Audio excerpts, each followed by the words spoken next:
All right, mallet players, today I'm going to talk to you about how these mallets are set up. And this is exactly the same way the piano works. It's pretty intuitive, and it's a roadmap to all of the notes and music theory that we do in Western music. So it's pretty cool to learn. So I'm just going to start by teaching you that it goes in alphabetical order. Okay, so here's A, and you can see to the right of A is B, and then C, D, E, F, G, and then it starts over because there's no H in our alphabet. Okay, these are going to be our natural notes down here. They would be the white keys on a piano. All right, so again, as you go right, as you go higher, it goes up in the alphabet. As you go left, it goes backwards in the alphabet. So if you know where G is, well, F is before G, so we go to the left one. Oh, there's an F. If this is where G is, well, A would be the next letter in our music alphabet. So there's A, B, C, D, E, F, G, A. Now, what about these top notes? Okay, our sharps and our flats up here. Well, these are arranged in a nice pattern. There's a group of 2 right here, and then a group of 3. Group of 2, group of 3, and that repeats. This left note on the group of 2 is a D flat / C sharp. Guess what? This left note on this group of 2 is a D flat / C sharp. It's just in what's called another octave. Oct meaning 8. Well, if we went up on our white keys from C to C, it'd be 1, 2, 3, 4, 5, 6, 7, 8.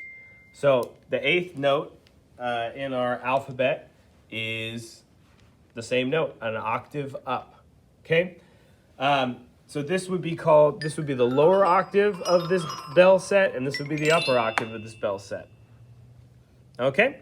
So how do we figure out these flats and sharps? Well, if this is F, any note that's sharp is going to go to the right up to one of these top row keys. So here's F, F natural, F sharp is going to be right there because sharp takes it to the right, sharp takes it up.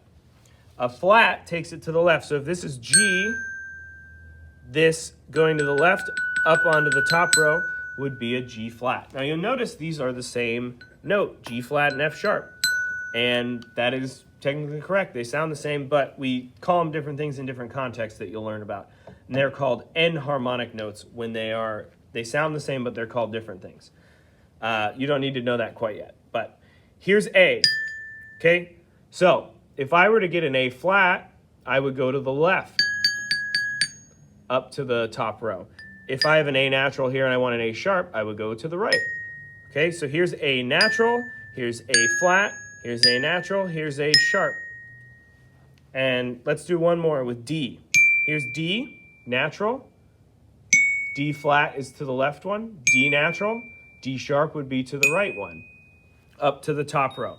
Now, this isn't always the case because sometimes we have C, here's C sharp, here's C flat. It's not up to the top row. But for the first probably 2 years, we're not going to see things like C flats and E sharps and things of that nature. So that's the basic layout. It's the exact same as the piano. If you know where one note is, you can figure it out alphabetically.